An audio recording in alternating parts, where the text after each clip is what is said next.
Halo, selamat pagi anak-anak. Ketemu lagi dalam pembelajaran ilmu pengetahuan alam di kelas 6. Semoga hari ini anak-anak dalam kondisi yang baik, yang sehat, penuh semangat untuk mengikuti pembelajaran pada hari ini ya. Oke, di pembelajaran IPA hari ini ya, kita akan belajar tentang perkembangbiakan pada hewan.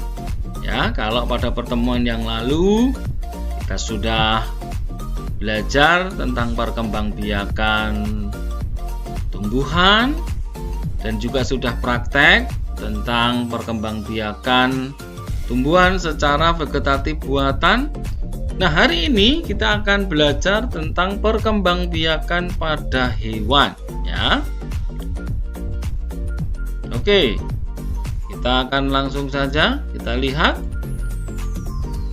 Nah, perkembangbiakan pada hewan itu dibagi menjadi dua ya, sama dengan proses perkembangbiakan pada tumbuhan. Ya, dibagi menjadi dua, yaitu secara vegetatif dan secara generatif ya. Nah, kita lihat secara vegetatif itu yang bagaimana ya. Oh, ternyata vegetatif itu proses perkembangbiakan tanpa melalui proses perkawinan atau tanpa adanya pertemuan sel kelamin jantan dan betina ya. Itu secara vegetatif. Kemudian kalau proses perkembangbiakan secara generatif itu adalah proses perkembangbiakan yang melalui proses perkawinan atau ada pertemuan sel kelamin jantan dan sel kelamin betina ya. Kita akan lihat macamnya ada apa saja ya. Nah, kalau yang secara vegetatif ya, itu ada beberapa macam ya. Yang pertama ada tunas. Yang kedua adalah fragmentasi atau potongan. Yang ketiga adalah membelah diri atau pembelahan sel. Itu yang vegetatif. Kemudian yang generatif juga ada tiga. Yang pertama adalah ovipar atau bertelur. Kemudian vivipar itu adalah melahirkan atau beranak. Kemudian yang ketiga adalah ovovivipar. Ya, ovovivipar berarti ini adalah bertelur beranak atau bertelur melahirkan ya. Nah, oke, langsung saja kita akan lihat satu persatu. Nah, ini dia perkembangbiakan hewan secara vegetatif. Yang pertama adalah dengan tunas. Ya. Tunas terbentuk dari tubuh induk yang menonjol. Benjolan tunas ini akan membesar dan akhirnya akan memisahkan diri dari induknya. Contohnya adalah pada hidra. Nah, seperti ini ya. Yang pertama pada bagian tunas ini ya, akan yang menonjol ini lama-kelamaan akan membesar ya, membesar seperti ini, poin 2. Nah, setelah membesar dia akan mulai memisahkan diri dari induknya ya. Nah, kemudian yang terakhir mulai memisahkan dari induknya. Nah, jadi yang kecil ini adalah individu baru hidra. Ya, itu tunas atau dalam bahasa lain namanya budding ya. Nah, itu untuk tunas ya. Oke, selanjutnya yang kedua adalah fragmentasi atau potongan. Nah, fragmentasi atau potongan itu merupakan jenis perkembangbiakan dengan cara memutuskan bagian tubuh tertentu yang akan menjadi individu baru yang mirip dengan induknya. Contohnya adalah cacing planaria. Nah, seperti ini ya, ini adalah induknya. Nah, kemudian dari induk ini akan terpotong misalnya menjadi 3 bagian ya, di bagian kepala, badan, dan ekor misalnya ya. Nah, pada bagian 3 bagian ini nanti akan melengkapi menjadi individu baru. Contohnya seperti ini bagian kepala. Nah, maka nanti dia akan tumbuh bagian badan dan ekornya ya, ibaratnya ekor ya. Nah, atau bagian ujungnya akan tumbuh dan dia akan menjadi individu baru. Demikian juga di bagian yang lain, di bagian ujungnya ini akan tumbuh di bagian yang lain. Ya, bagian yang lain akan tumbuh dan melengkapi menjadi individu baru seperti ini. Ya, ini adalah cacing planaria ya, dengan cara fragmentasi atau potongan. Nah, proses potongan ini bisa terjadi dengan sendirinya, bisa juga dibantu oleh manusia. Misalnya sengaja dipotong oleh manusia menjadi beberapa bagian ya, misalnya dibagi menjadi 5. Ya, 5 bagian itu nanti yang akan menjadi individu baru ya, dengan proses yang seperti ini. Oke ya, itu adalah fragmentasi atau potongan. Berikutnya yang ketiga adalah membelah diri atau pembelahan sel. Nah, membelah diri atau pembelahan sel ini merupakan jenis perkembangbiakan dengan cara membelah tubuh menjadi 2 bagian yang sama besar dan yang akan menjadi individu baru. Contohnya adalah amoeba atau protozoa. Nah, ini prosesnya seperti ini ya. Yang pertama amoeba dewasa. Nah, kemudian tahap pertama reproduksi ini sudah semakin mulai membesar. Ya, mulai membesar, kemudian sudah mulai akan ada proses pembelahan sel ya. Jadi intinya sudah mulai terpisah. Inti selnya ya. Kalau ini kan inti selnya masih 1, kemudian ini mulai membesar. Ini sudah inti selnya sudah menjadi 2. Nah, kemudian semakin lama semakin mendekati proses pembelahan. Nah, ini adalah nukleus membelah. Nah, kemudian seperti ini semakin tampak proses pemisahannya atau pembelahannya.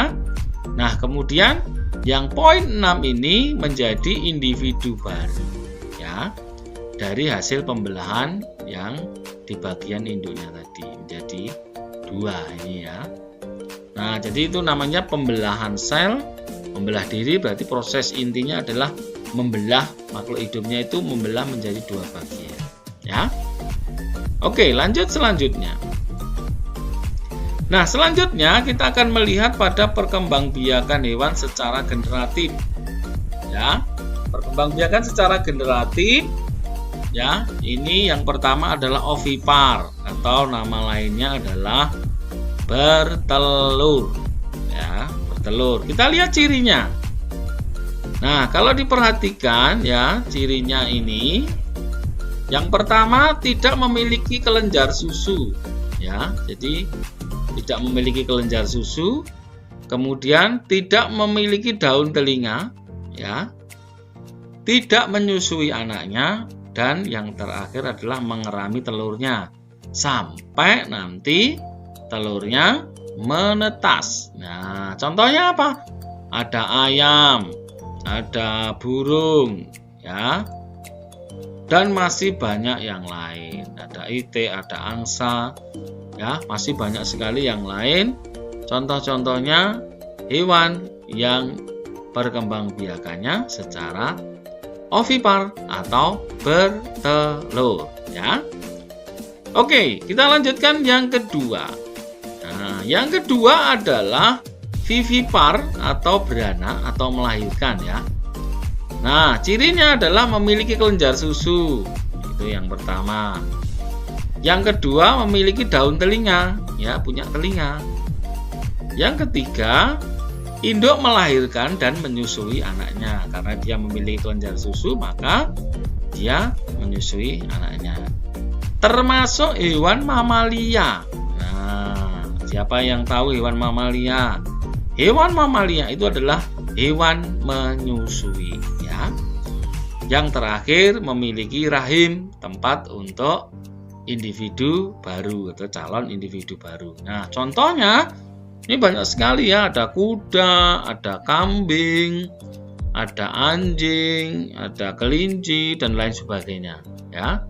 Nanti kalian bisa mencari contoh sendiri yang lainnya ya. Nah, ini misalnya ada kuda, kemudian di sini ini ada kambing ya.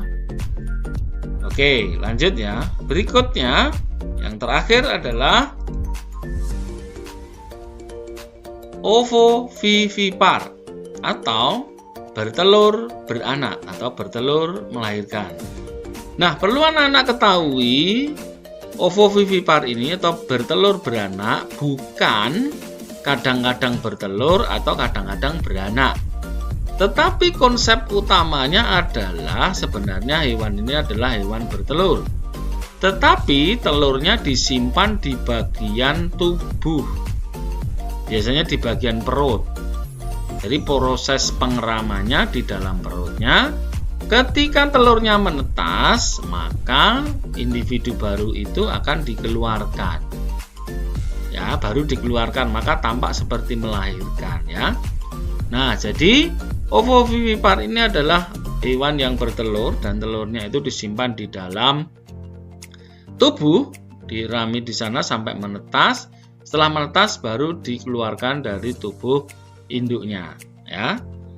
Nah, ciri-cirinya yang pertama, embrio tumbuh dan berkembang di dalam telur yang berada dalam tubuh induknya.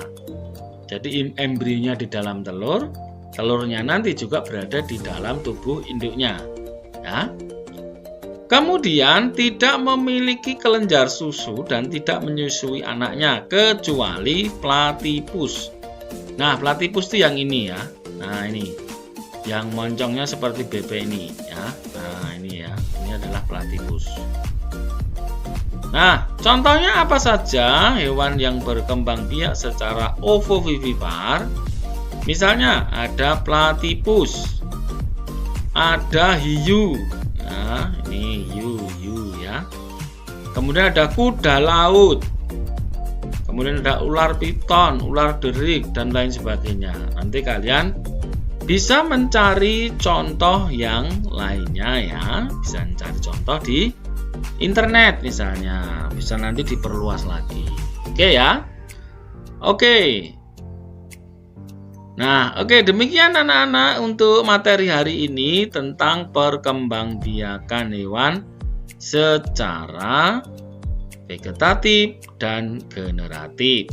Nah, ingat tugas kalian untuk mengerjakan soal pendalaman materi. Nah, soal itu ada di Google Classroom. Oke? Oke, anak-anak, kita ketemu lagi di pembelajaran selanjutnya.